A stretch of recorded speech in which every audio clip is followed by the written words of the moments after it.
A hearty good evening to everyone, and welcome to our session on PCOS management, the smart approach. We're glad to have Dr. Joshita Naik among us today to help us explore the topic. Uh, PCOS is the most frequent hormonal disorder among women of reproductive age and is better known as the polycystic ovarian syndrome. So PCOS is complicated, but insulin resistance and hormonal regulation are important contributors. We may be able to regulate these factors, but the doctor today is going to help us understand this better.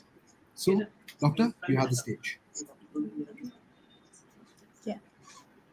Hello, everyone. Welcome to another session of Facebook Live. Myself, Dr. Joshita Naik, Senior Consultant, Obstetrician and Gynecologist at Apollo Cradle, Jayanagar, Bangalore. So today we are here to discuss a very important and common gynec scenario that we face day in and day out in our clinical practice. That is polycystic ovarian syndrome or polycystic ovarian disease. Whatever is the nomenclature, all mean the same. So PCOD, PCOS are all the same. So basically, what is PCO? I think most of you all watching this program might be, suffering from the concern, or you may have your close relatives or siblings or children or your close family members being diagnosed with this condition. So PCO has become a very common scenario that we encounter in our practice. The incidence is really on the rise. Earlier, it was about 10 to 12%, but going by the current statistics, it's going as high as 12 to 20%. So every 1 in 5 women are being diagnosed with PCO in the reproductive age group. So various factors leading to this, commonly we would attribute it to a sedentary lifestyle, more so with the current pandemic, the work profile, the pattern of education, everything has changed. We are more being confined to closed spaces, be it work from home, be it online education. So the kind of physical activity that is going on is very, very meager. So all these are contributing to the increase in the incidence of the polycystic ovarian disease. So basically, when we talk of polycystic ovaries, there are multiple criteria to actually diagnose correctly what is a PCO. So going by to explain to you in a nutshell, all of us are aware of the ovaries being situated on either sides of the uterus. So these are the common and the most important endocrine organs in the body. We have a pair of ovaries. All women will have a pair of ovaries, so which are responsible for the reproductive, the hormonal profile, and maintaining the endocrine health of a woman. So when there is polycystic ovaries, these ovaries turn slightly larger in size, and there are multiple water-filled bubbles or small cysts that we see in these ovaries, which make them a little bulky. And this is responsible for the hormonal disturbances that go on, which are associated with PCO. So the disease, although it is named as polycystic ovarian syndrome, it is not confined to the ovaries. It is responsible for the reproductive, the metabolic, as well as the even the mental health. So there are various implications going on with this syndrome. So I don't want to talk completely about PCO, because if we have to discuss PCO in detail, this episode will have to run into several series. So I'm just here to give you an insight as to how effectively to manage PCO, that is looking at the SMART approach. So, first of all, coming to small nuances in the diagnosis. Very often, PCO gets misdiagnosed. A lot of them go in for basic, the health checks, or they go into another, branch of medicine, or they meet another specialist for some other concern. They are advised on an ultrasound scan. When they get the scan done, they come in with a diagnosis saying, the ovaries are polycystic. So, a lot of times, I would say the condition is misdiagnosed or even overdiagnosed. So don't get carried away by the ultrasound picture of polycystic ovarian disease. So this is only one part of the spectrum of PCOS. So we rely more on the clinical criteria along with some markers to check for the endocrine function, what we call as hyperandrogenism. That is, we look for the male hormonal profile in the woman, Along with that, we rely on the ultrasound parameters. Especially younger girls are very, very often misdiagnosed because in younger girls, in the adolescent age groups, a lot of times their ovaries per se appear multifollicular, and very often they are misdiagnosed as PCO.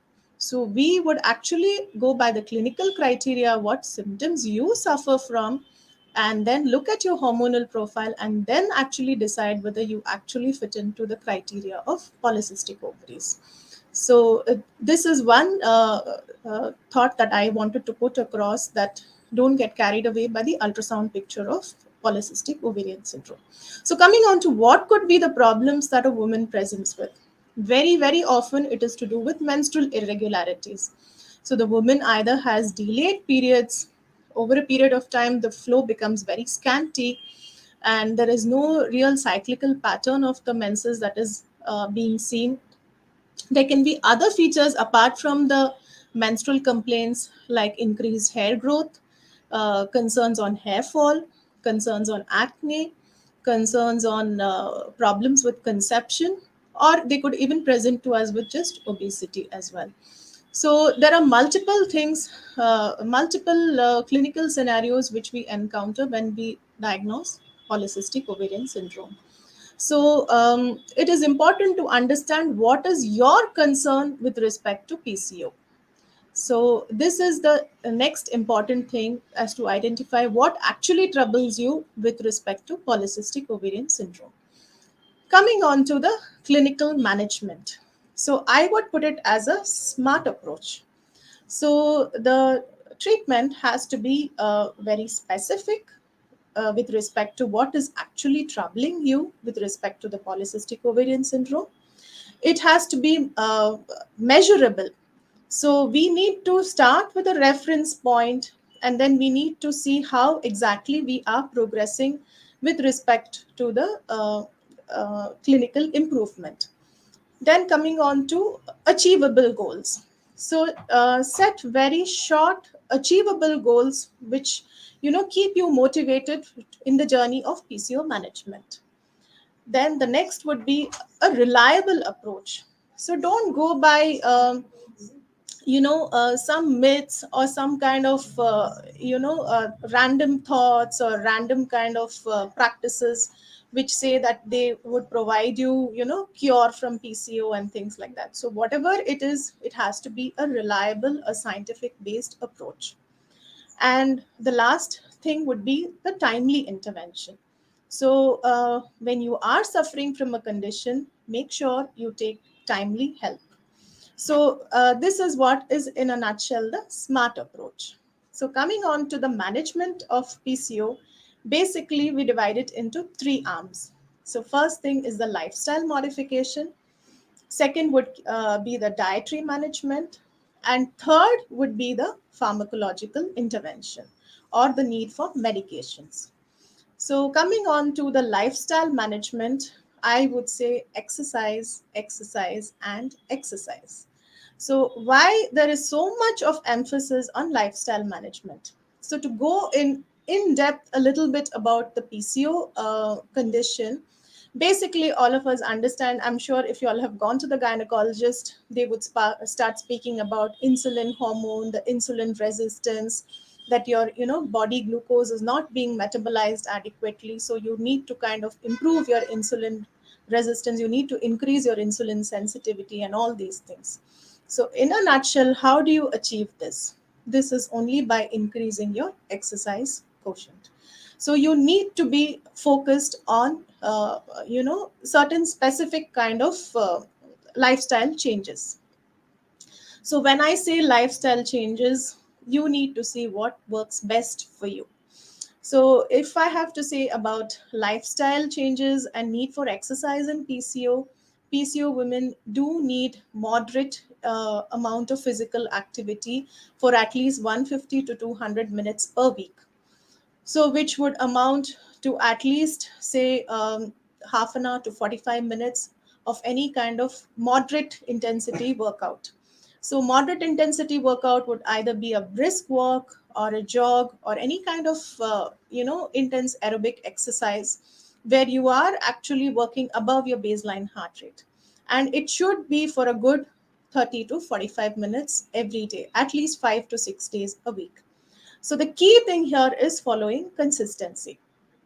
So it would probably make things more you can be more compliant in this journey of lifestyle modification, probably if you identify an exercise buddy, or you form small groups which actually motivate you with continuing your journey on exercise.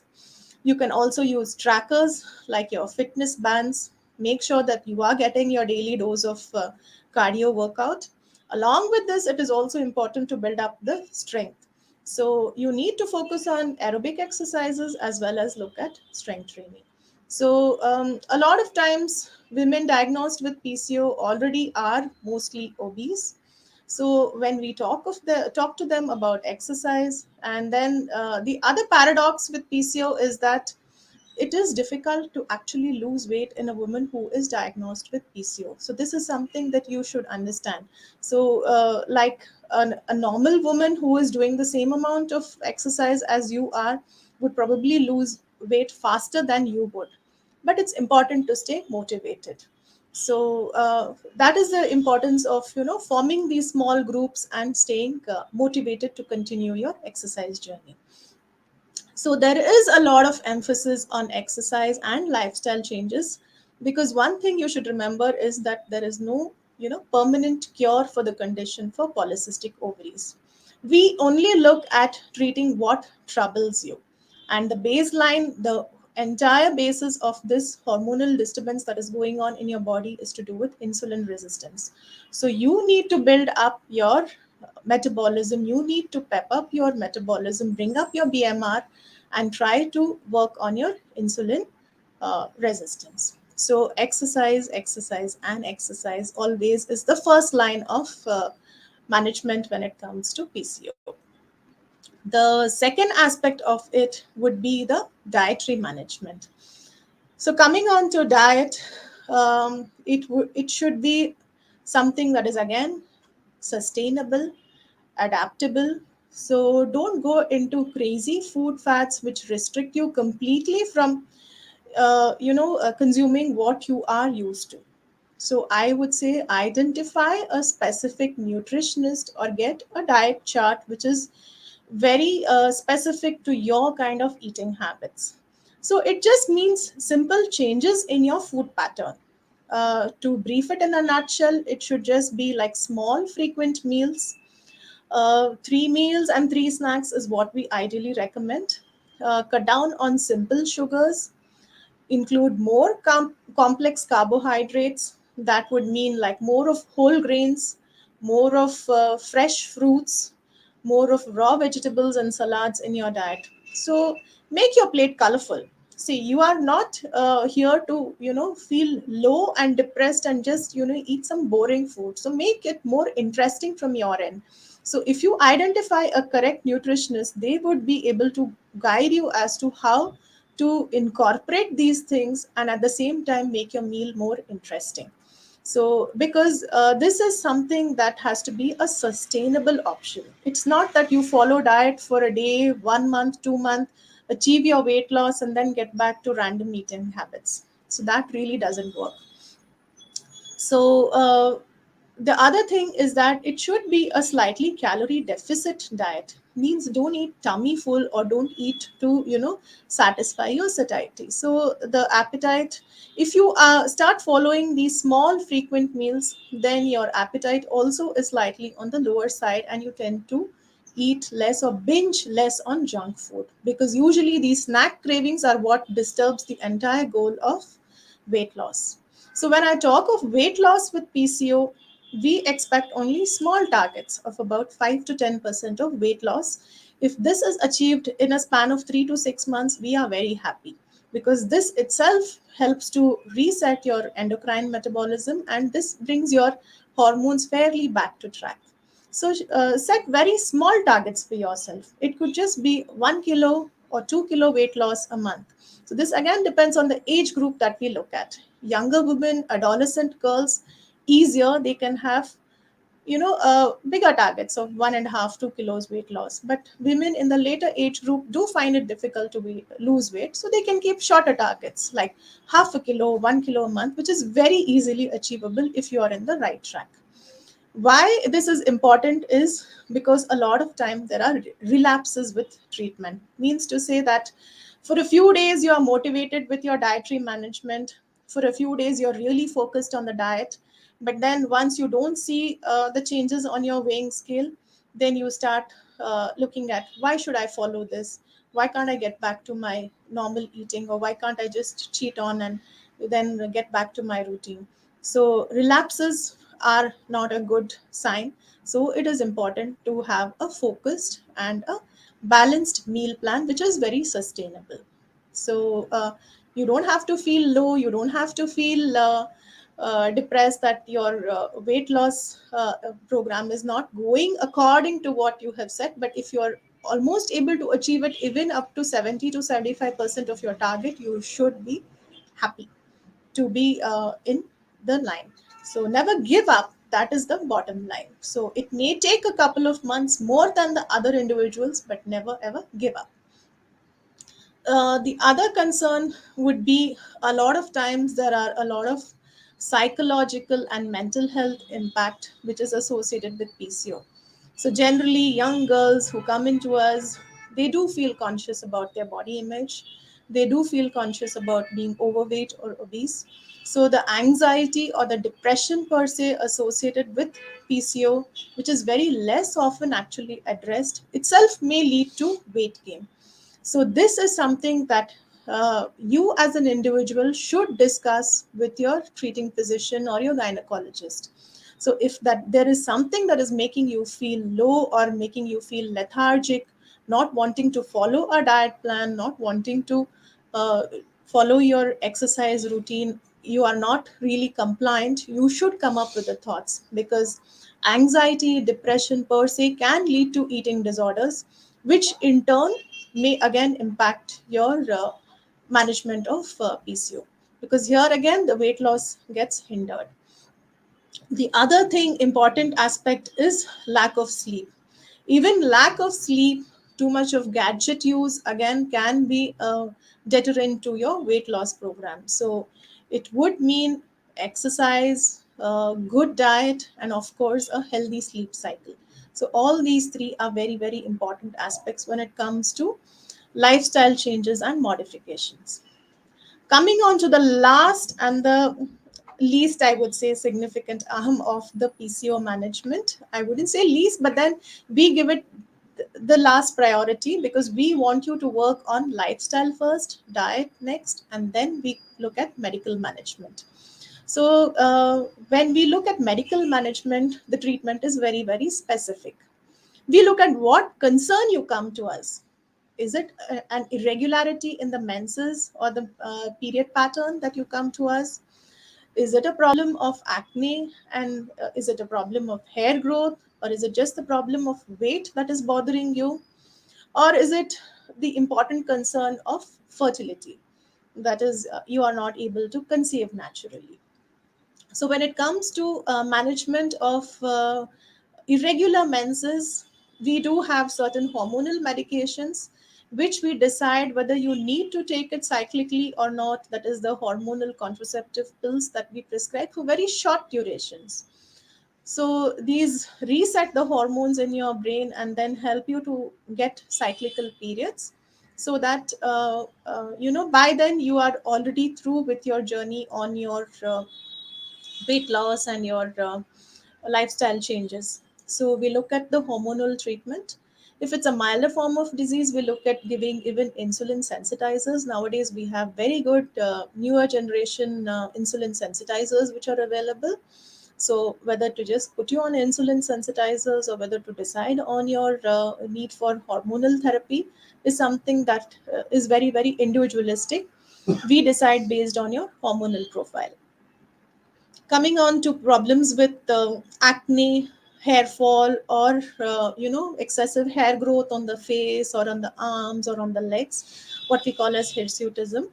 These are all basically due to an excess of the male hormone, or what we call as androgen excess in the woman.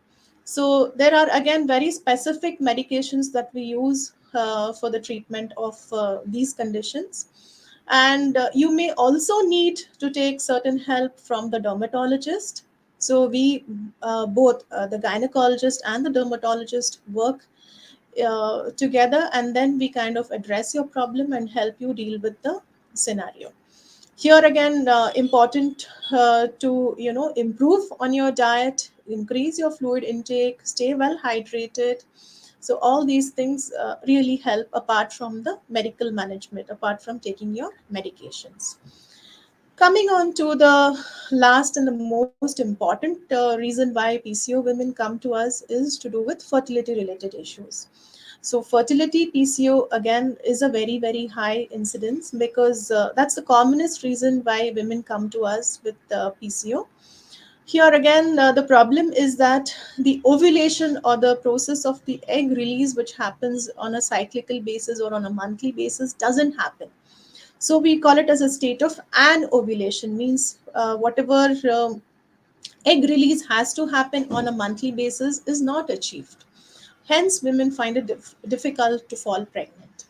So, again, here we assess the women on the second day of their cycle. We do run certain blood tests along with their ultrasound scan.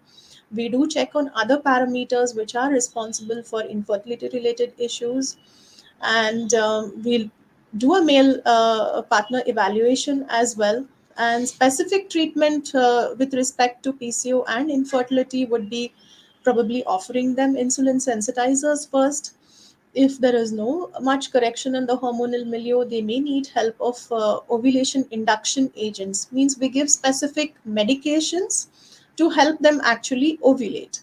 So this in turn helps them to fall pregnant. So whether pregnancy can be achieved naturally or whether they need help with assisted conception is something that is always a stepwise process. So we always start with helping them naturally, looking at the ovulation patterns. We do follicular scans to monitor and check whether they are actually ovulating, and then we look whether we can achieve pregnancy in certain time frames. If that is not happening, then they may need to go in for assisted conception, which would mean either going for an intrauterine insemination, or the last resort, sometimes multiple cycles of uh, natural ovulation induction, or multiple cycles of followed by multiple cycles of intrauterine insemination. When these have failed, then the woman has to opt for in vitro fertilization or IVF. So this is always a stepwise procedure. And this is what is important when it comes to management of PCO and infertility. Is there a role for surgery in PCO? So a lot of times you may wonder that there are just small water bubbles in the ovary. Can we not just burst it and leave it, and then would it not just vanish? So it's not a condition which is just a transient thing. It's a hormonal disturbance that is going on in your body. So there is a very very small role for surgery. So the role for surgery is the last option that we always look at when we have already tried multiple cycles, and this is only for the fertility aspect that we look at it.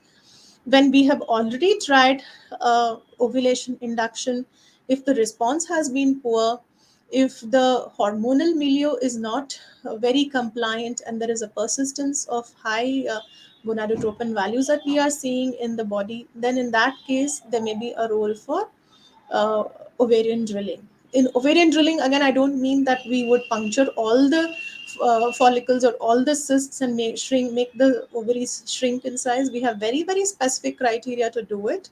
So we just make about 3 or 4 punctures in the ovary, and this is just to reset the hormones back and help us look at pregnancy in a much quicker manner.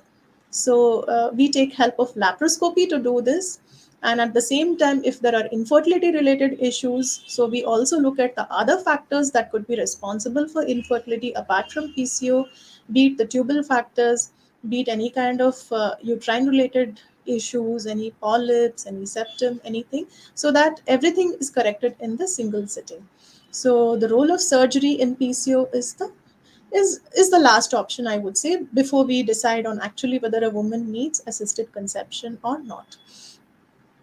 Coming on to alternate forms of medications or alternate forms of therapies, yoga probably has a role in de-stressing you, in helping you reset your hormones. So again, it's more of trying to bring down your hormones under control, helping you exercise and helping you cope up with your stress better. So in a nutshell, I would say stay motivated. It is it's a common condition, but at the same time sometimes it can lead to a lot of I would say physical, emotional, a lot of mental health impact as well, which is less addressed. So never give up on your journey towards management of the PCO. Always seek help, be it what may. We are always there to help you.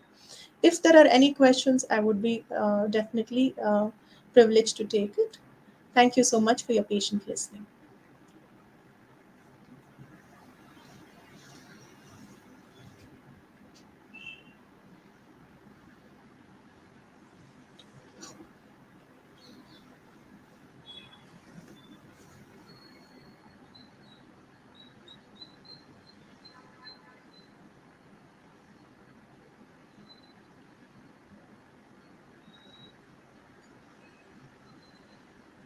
So I think our session also comes to an end. So if you all have any queries, you can always put it up in the chat box so that I can reply whenever there are any questions. Thank you once again.